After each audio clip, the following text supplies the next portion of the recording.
In this video, I'm going to show you how you can create your own digital backdrops. This is also known as AI background removal on LumaBooth. We're going to create these on Canva. I'm going to show you how you can use Canva assets, or if you have to go on Google, kind of show you how to get that done. So let's go ahead and record and get right to it. Okay, so we have LumaBooth open. Ignore the whack welcome screen here, but we're going to hit the drop down menu top right. You see the arrow going down. You want to go to background removal, and right here, right, make sure it's not green screen. We're going background removal. It's telling you what size you need to use to go on Canva. So right here it tells you recommended size. It is saying 3024 pixels, that's the width, and then height is 4032. Our photo is going to be vertical. So if you do a landscape photo, it's going to change. The dimensions will change. So whatever you're planning to use, make sure your iPad is in that orientation and it's ready to go. So now let's hop onto Canva and let's create our virtual backdrops, AI backdrops, whatever you want to call it. Let's go ahead and open up our internet browser. We're going to go to canva.com. Again, I mean, it's really important. I think it's good to invest into Canva Pro. Canva is free, but they have a pro version, and I'll explain why it's worth getting a little bit later. So now, all right, perfect. This is where we want to go, right?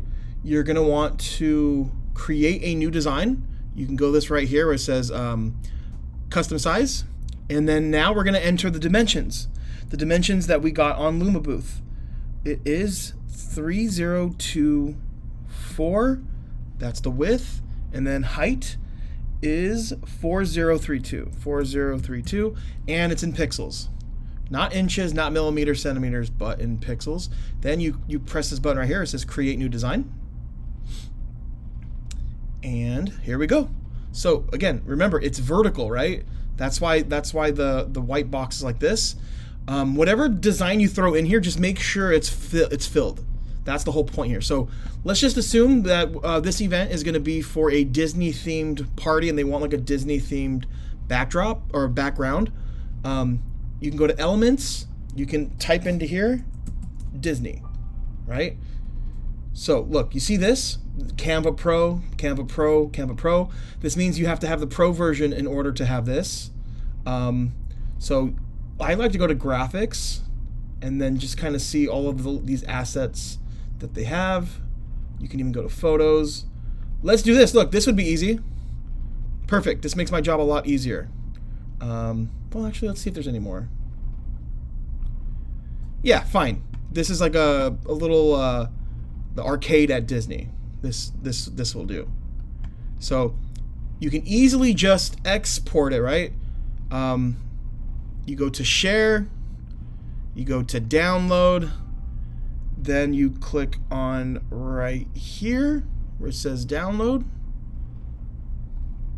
Boom. That could be one backdrop idea, so it's saved. And then I'm going to show you guys how to upload this into LumaBooth. But let's just say, like, you know what, Drew? I want to make they want like a completely different custom one. Let me go back to Canva, because that's what it does when it saves. So let's just do this. Let's just say it's for a, blue themed party that's going to be Disney, and let's just say they want the backdrop to say some words. This is, you click the text button right here, then you can go into the box and type in whatever you want. Let's just say happy Disney birthday. Let's just say this is what they want on it, right? You can drag this up. Usually for the backdrops, if there's going to be any words, I think it's better to have it higher up. That way it's not being blocked. Again, you can change the font and all that, but that's not the point. We want to just show you guys how to do this stuff. So elements, this is what I love about, you go to graphics, it's typed in Disney, and let's just say, yes, it's Disney, but they love this guy, whatever his name is, whatever the mouse is. You can add little artwork to it. And again, I think it's obvious that my wife is better at this stuff than me, but I just want to show you guys the concept and how to do it. So cool. So we're going to go ahead, also save this one. You go to the top right where it says share, download, and then download. It does take a second for it to save. You know when it saves when it does that. It closes out the window and it does that. So now we want to find, you want to basically send the the files that you did to the iPad. If you're using a MacBook, it's easier to just airdrop from your MacBook to your iPad or your iPhone. Or what you can do is you can send it in an email, download it on the iPad, just log into your email on the iPad and then save it. But let me go ahead and just show you guys what to do once you have it on your iPad and how to upload it to LumaBooth. All right, so I am on my iPhone. This is the same if you're on your iPad, you guys. I have the files on the Photos option, right? This is a backdrop 1, virtual backdrop 2. Always make sure, if you're not using the iCloud and you're doing this way, you want to make sure you go to the image. You want to click that little arrow that has the box, the arrow going out. Here, I'll just show you again. Bottom left-hand corner, you see that little arrow coming out of the box? Click on that. Then go to Save to Files. Let's just name this one, right, because I've already done it, but let's just type this one, DIS, DIS 1. You go to Save, go to the next one. I'll just show you how to do 2. Same thing. You go to Save to Files, right? We're going to save it to DIS 2. And then top right, save. All right, now we're going to close this out. Close out LumaBooth if you have it open. You want to launch it after you've done these save to files. Click on LumaBooth. We're going to go to the event, launch, drop down menu. We're going to go to background removal. All right, again, remember, make sure you have it on. Where it says background image, click the plus sign. All right, now we want to click the top choose, right? The one next to where it says background image. So we're gonna hit choose. Now look, DIS 1. Okay. We're gonna add a second one just to show you. You hit the plus sign again, you hit choose, and then DIS 2. We're gonna select it, hit okay. So before I give you guys the demo and we run it just to show you that it worked, just use your imagination, right? Like next time you get a client that's like, it's a Disney themed birthday party. Like, okay, well, we could do a bunch of virtual backdrops where maybe one is at the fireworks show and then the next one is at the like Cinderella theme. So it's like a big general themed party. You can use multiple backdrops.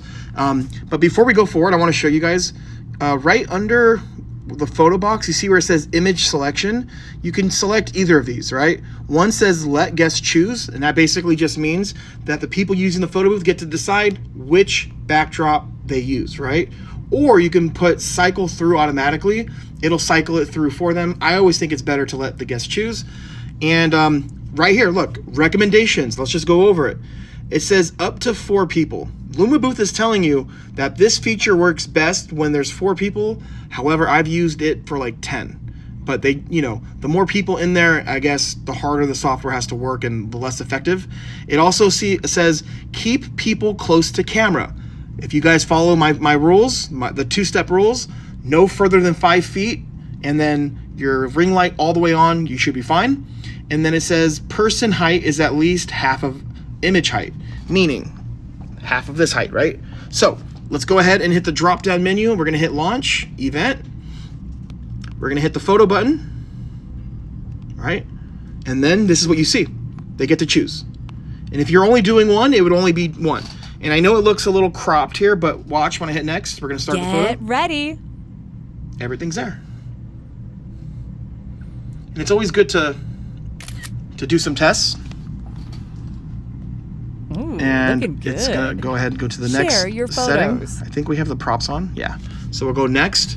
And this is where we can share the photos. So you're probably wondering like, well, Drew, what if I want to put this on a template? It's the same thing. Let's exit out. Thank you. It's the same thing. You just would go to print layout, right? Let's go to preset and let's click on this one here. So might as well show you guys this. So you see how the photos are landscape? They're not vertical. This is where you would switch up the dimensions on Canva. You'd switch the width with the height and you just flip it so that your layout is not for vertical. So if you do decide you want to do landscape, just remember that you have to go there. So that is pretty much it for the demo here. Let's go back to the tripod. Thank you for watching this video. And I have to remind you, if you want to sign up for LumaBooth and get a discount, we have a link for you. If you're watching on YouTube, that's in the description. If you're watching in TikTok, it's in the bio. It's literally $194.99 for the year. If you sign up and you pay that amount, You reach out to me, say, Drew, signed up for the year. I will send you and give you access to the Photo Booth 101 LumaBooth support group.